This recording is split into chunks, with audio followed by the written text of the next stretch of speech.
Hello बच्चों, welcome back to गणित अंक। हमने 3 पार्ट्स में अक्टूबर 13 का पेपर देखा है ना। MSTCT 2020 अक्टूबर 13 को जो पेपर हुआ है उसके मैथ्स क्वेश्चन हम डिस्कस कर रहे हैं। 15 क्वेश्चन हमने ऑलरेडी डिस्कस किए, ये 16th क्वेश्चन है। चलिए स्टार्ट करते हैं। तो यहाँ पे SN दिया है आपको and you are suppose to find fourth term. तो बच्चों को पता है कि S4 अगर है तो वो क्या होगा, T1 plus T2 plus T3 plus T4 होगा। S3 क्या होगा, term 1 plus term 2 plus term 3 होगा। फिर जब मैं इनको सब्ट्रैक्ट करूँगा तो देखिए T1 T2 T3 कट हो जाएगा। T4 will be S4 minus S3।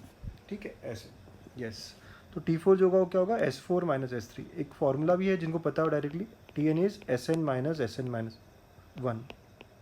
ठीक है, तो मुझे 4 टर्म निकालना है। तो S4 कैसे मिलेगा, ये Sn के डेफिनेशन में मैं n को 4 रखना पड़ेगा। 5 power 4 minus 4 power 4 upon 2 power 4 minus 5 power 3 minus 4 power 3 upon 2 power 3, ऐसा हो जाएगा। ठीक है, ये क्या कर सकते हैं हम, ए स्क्वायर माइनस बी स्क्वायर की तरह, 5 square plus 4 square into 5 square minus 4 square upon 16 minus, ये तो सॉल्व हो जाएगा 125 माइनस 64/8। ओके, अब ये सॉल्व करोगे आप, देखिए 25 प्लस 16 41, 25 माइनस 16 9/16 माइनस ये देखेंगे आप 61/8 आ जाता है। ठीक है बेटा, तो इस तरह आया। आपने क्रॉस मल्टीप्लाई किया या इंटू 2 कर दिया एलसीएम लेने के लिए, तो नीचे 16 आएगा ना। ये 41 इंटू 9 कितना होता है, 41 इंटू 9 देखेंगे आप 369 माइनस आप देखेंगे यहाँ पे क्या मिल रहा है, तो ये मिल जाता है 61 इंटू 2 मतलब 122। सॉल्व करेंगे 247/16, this becomes our answer. Yes, calculation है। ओके, तो थेरी तो देख ली हमने क्या है, सिंपल सी थेरी थी। ठीक है, और फिर कैलकुलेशन। यस, तो यहाँ सीक्वेंस एंड सीरीज का क्वेश्चन बड़ा आराम से हमने सॉल्व कर लिया, right. Okay, next question, focus of parabola is 2, -1 और डायरेक्ट्रिक्स दिया है x plus Y plus 1 equal to 0। Latus system पूछा गया है। बच्चों जब भी ये कुछ अलग फॉर्म हो, हमें नहीं समझ आ रहा हो, तो हम एक बात करते हैं, हमेशा स्टैंडर्ड पैराबोला से कंपेयर करते हैं चीज़ों को। स्टैंडर्ड पैराबोला में, जो स्टैंडर्ड पैराबोला है उसमें जो चीज़ें हमें पता है, फोकस a,0 होता है और डायरेक्ट्रिक्स जो होती है वो लाइन कैसी होती है, x इक्वल टू -a। तो जो फोकस और डायरेक्ट्रिक्स या लैटिस रेक्टम, राइट, फोकस और डायरेक्ट्रिक्स के बीच में डिस्टेंस कितना है, ये डिस्टेंस है। तो कैन यू अंडरस्टैंड कि distance between focus and directrix ये जो है ये 2a है। ठीक है, और लैटिस रेक्टम कितना होता है, 4 है। तो सिंपली बात समझ में आ जाती है कि lattice rectum is twice of distance between focus and directrix. तो अगर हमें फोकस और डायरेक्ट्रिक्स दिख रहा है तो therefore 2 into distance of 2, -1 from the directrix which is x plus Y plus 1 equal to 0, ये कॉन्सेप्ट हो जाएगा। ठीक है, सिमिलर।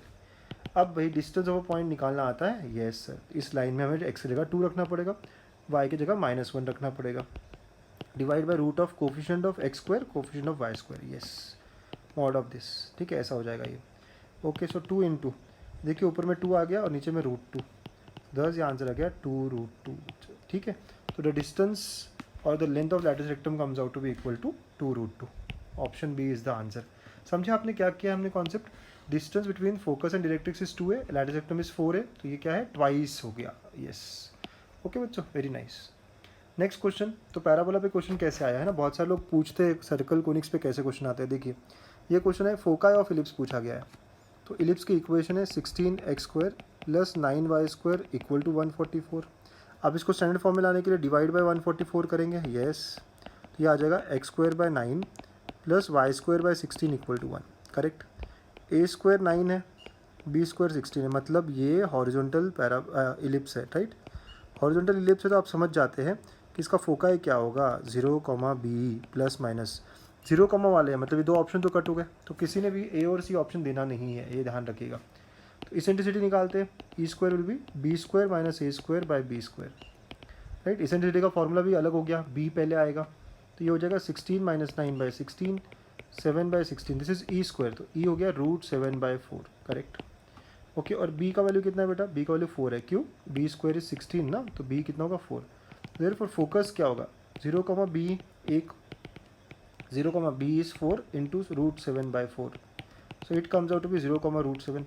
दूसरा फोकस क्या होगा minus, so therefore foci will be 0 plus minus √7, ऐसा हमारा आंसर आएगा बच्चों। So option B. Vertical ellipse है समझना बहुत ज़रूरी है क्वेश्चन से, ठीक है, इसलिए क्वेश्चन अच्छा बन जाता है। Then next 19th question, dual पूछा है। ड्यूअल में क्या होता है बेटा, एंड को हम और को हम एंड करते हैं। जैसे टी को हम सी, सर ये टी और सी क्या है, टी स्टैंड्स फॉर टॉटोलॉजी, ठीक है, टॉटोलॉजी, और सी स्टैंड्स फॉर कॉन्ट्रडिक्शन। बहुत सारे बच्चे जानते ही नहीं है इस बात को। बाकी हमें कुछ नहीं करना होता है, पी और क्यू एंड टी, इसका जो ड्यूअल होगा, ड्यूअल वो सिंपली क्या होगा, पी और की जगह एंड, क्यू भी वैसे ही है, एंड की जगह और टी की जगह सी हो जाएगा बच्चों। ये सी वाला चीज़ ना बहुत कम लोग जानते हैं। तो देखिए इसका ऑप्शन क्या आता है, एंड और वगैरह, निगेट विगेट कुछ नहीं होने वाला, राइट, ये निगेट विगेट कुछ नहीं होगा। So option C becomes the correct answer, ठीक है। बहुत ही सिंपल, बहुत ही आराम से क्वेश्चन होने वाला है ये। 19 बोनस है हमारे लिए। एंड लास्ट 20, ठीक है। तो 20 नंबर का क्वेश्चन क्या कह रहा है, तो हमें कुछ रिलेशन दिया और एक्स पूछा गया, तो tan inverse of 1 minus X upon 1 plus X minus half of tan inverse of X equal to 0। बच्चों आप इसको ऐसा लिख सकते हो, tan inverse of 1 minus tan inverse of X, ठीक है, ऐसा लिख सकते हैं, yes sir. tan inverse of 1 equal to 3/2 tan inverse of X हो गया ये, करेक्ट। tan इनवर्स ऑफ 1 क्या होता है, π/4 is equal to 3/2 tan inverse of x, बहुत बढ़िया। उधर लेके गए अगर हम, तो tan inverse of x will be equal to, देखिए आप π/6 आ जाता है, x क्या होगा बेटा, tan π/6, तो x इज़ 1/√3, है ना, तो 1/√3 इज़ और करेक्ट आंसर, ठीक है। ये कैसे आया सर, ये फॉर्मूला है ना डायरेक्टली, सर कैसे, तो हमारा फॉर्मूला है tan inverse of x plus Y upon 1 minus X Y which is equal to tan inverse of x plus tan inverse of y, correct, yes वही है यहाँ। और अगर माइनस है ऊपर में तो माइनस आया यहाँ पे, ठीक है, तो हमारे केस में माइनस है। अंडरस्टूड बच्चों, बड़ा आराम से हमने सॉल्व किया। तो बच्चों एनालिसिस ये है अक्टूबर 13 का कि questions are lengthy but not very difficult. तो 1.5 वर्ड्स बराबर से डिस्ट्रीब्यूट करने हैं आपको। पहले आप वो क्वेश्चंस करो जो आपको आते हैं, ठीक है, तो अराउंड 1 आवर आपको जो आता है वही काम करना है। एंड लास्ट 30 मिनट्स है ना, keep for the questions that you find difficult और लेंदी, है ना, जो डिफ़िकल्ट या लेंदी क्वेश्चन जो आखिरी 30 मिनट में सॉल्व करिए, है ना। ऐसे करते हुए आपका स्कोर पक्का 80+ हो जाएगा, चाहे आप कितना भी डर रहे हो मैथ्स में। और अगर आपने लास्ट 30 मिनट्स अच्छे से स्कोर कर लिया तो आप पक्के से 90+ लेके जाओगे। So I wish you all the best बच्चों। और अगले दिन ऐसे ही कनेक्ट रहिए, है ना, मैं रोज़ ऐसे वीडियोस डालते रहूँगा। हाँ, मुझे मेरे स्टूडेंट्स जो क्वेश्चंस बता रहे हैं उनकी मेमोरी बेस्ड जो क्वेश्चंस मुझे मिल रहे हैं, राइट, तो वो मैं क्वेश्चंस अपलोड करते रहूँगा। सो बच्चों अच्छी पढ़ाई करिए, ऑल द बेस्ट, अच्छा स्कोर करिए।